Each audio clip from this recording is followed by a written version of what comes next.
भारत में कोरोना की दूसरी लहर में 2 लाख से ज्यादा नए मरीज रोज मिल रहे हैं। 1000 से ज्यादा मौत रोज हो रही है। और देखिए त्रासदी तो ये कि यह सिलसिला कहां जाकर रुकेगा, इसका अंदाजा तक नहीं लगा पा रहा कोई। ऐसे में सवाल उठता है कि क्या भारत ने हालात काबू में करने का मौका गंवा दिया? क्या केंद्र और राज्य सरकारों की सामूहिक जवाबदेही लॉकडाउन में चली गई? क्या नीति रणनीति क्वारंटीन हो गई? आइए देखते हैं इन सभी सवालों के जवाब तलाशती विजय विद्रोही की यह खास रिपोर्ट।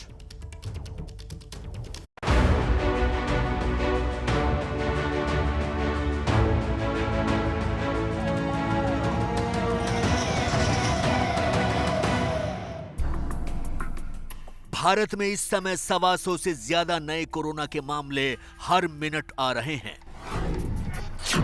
हर 2 मिनट में एक मौत हो रही है।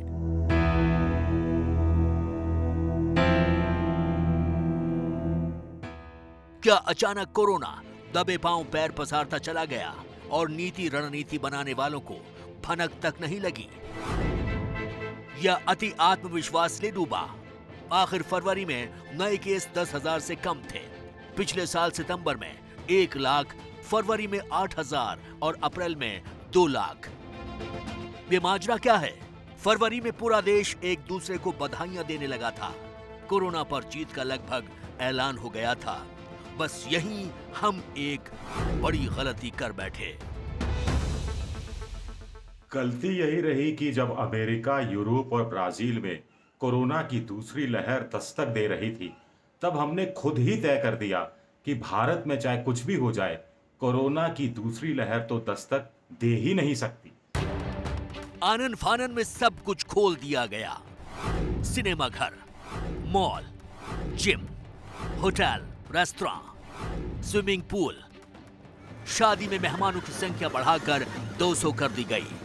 बंगाल में चुनावी रैलियों और रोड शो का सिलसिला शुरू हो गया। असम, केरल, तमिलनाडु भी पीछे नहीं रहे, जहां बंगाल के साथ विधानसभा चुनाव होने थे। टीका लगाने का काम शुरू तो हुआ, लेकिन बेहद सुस्त रफ्तार से। जरूरत थी टीकाकरण के काम में तेजी लाने की, टीकों की मांग और आपूर्ति का सही हिसाब लगाने की, लेकिन यहां हम एक बड़ा मौका चूक गए। पहले दौर में डॉक्टरों, नर्सों, ward boy, ambulance driver, police, सेना को टीका लगना था, लेकिन बहुत कम संख्या में यह वर्ग टीका लगवाने सामने आया। तब केंद्र और राज्य सरकारों को कड़े निर्देश जारी करने चाहिए थे, लेकिन मौका चूक गए।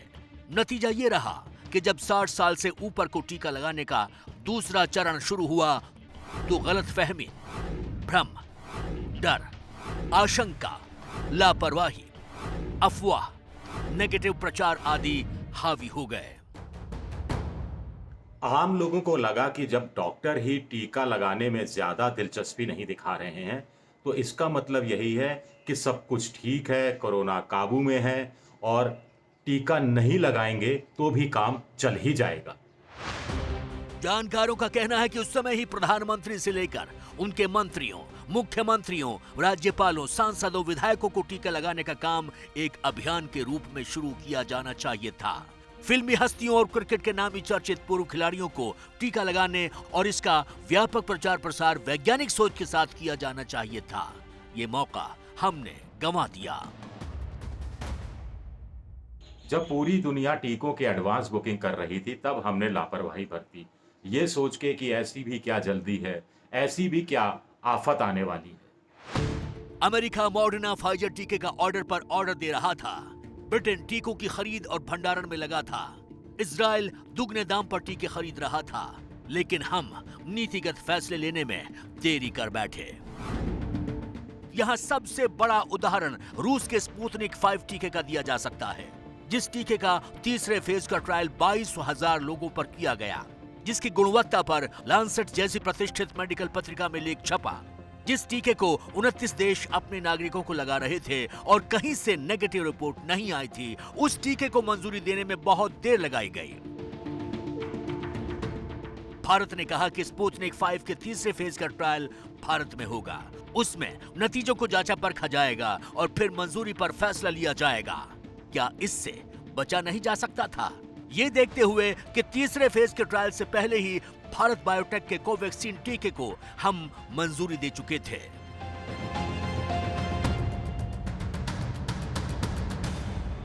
दो वैक्सीन हैं, एक कोविशील्ड और एक कोवैक्सिन, जिनको कि इमरजेंसी यूज ऑथराइजेशन, जिसे पॉपुलर लैंग्वेज में कहा जाता है EUA, दिया गया है।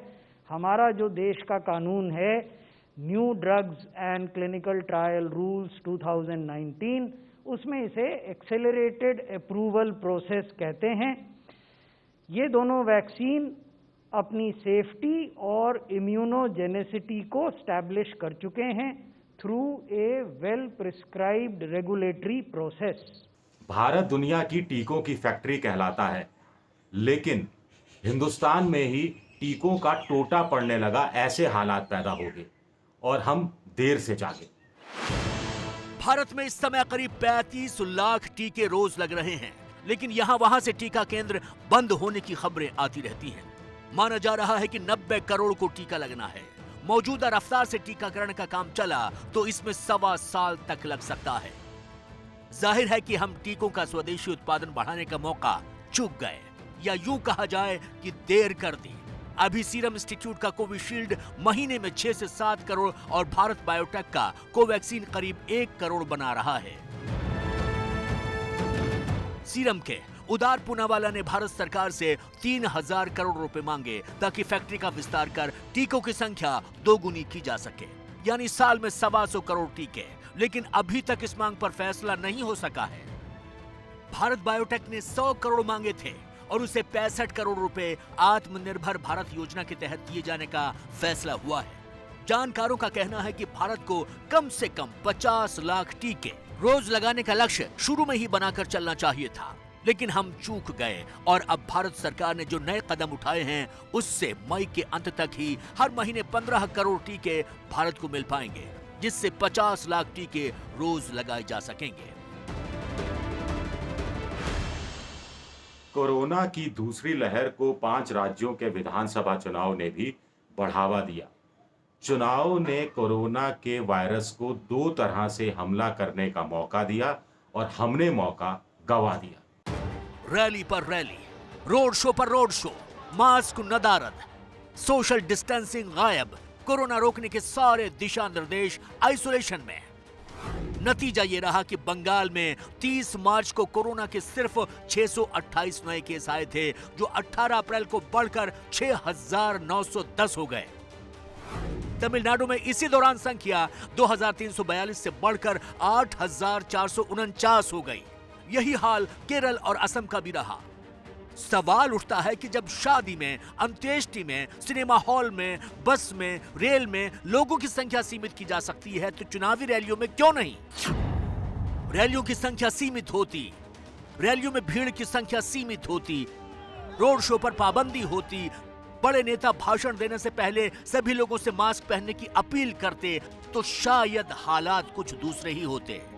अब पूरे भारत के लोगों को लगा कि नेताओं ने मास्क नहीं लगाया है, भीड़ ने मास्क नहीं लगाया है, तो इसका मतलब यही है कि कोरोना को बेकार में ही हवा बनाया जा रहा है। इतना बड़ा खतरा नहीं है कोरोना जिससे डरने की जरूरत है। यानी लोग लापरवाह हुए और नेताओं ने कोई मिसाल पेश नहीं की।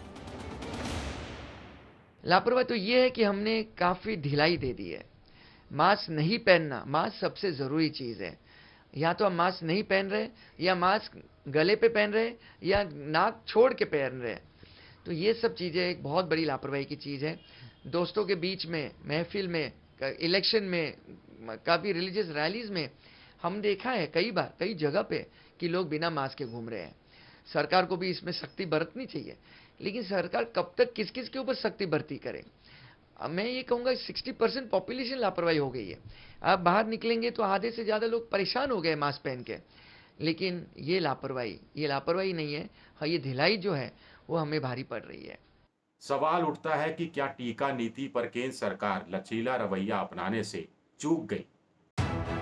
इस समय जानकारों के अनुसार केंद्रीयकरण कुछ ज्यादा ही है। कौन सा टीका खरीदना है, किस कीमत पर खरीदना है, कितनी मात्रा में खरीदना है, किस राज्य को कितना देना है, कब देना है, ये सब भारत सरकार के लेवल पर ही हो रहा है। इसमें राज्य सरकारों और प्राइवेट सेक्टर का दखल नहीं के बराबर है। किस टीके को मंजूरी देना है, यह काम सिर्फ और सिर्फ केंद्रीय स्वास्थ्य मंत्रालय का है, इससे इंकार नहीं है। लेकिन उसके बाद टीका खरीद और वितरण की इजाजत कुछ शर्तों के साथ राज्य सरकारों और निजी क्षेत्र को दे देनी चाहिए थी। कोरोना को भीड़ पसंद है और कोरोना को ये मौका भीड़ ने ही दिया। यही वजह है कि आज अस्पताल से लेकर शमशान तक सब जगह भीड़ ही भीड़ नजर आ रही है। विजय विद्रोही, एबीपी न्यूज, जयपुर।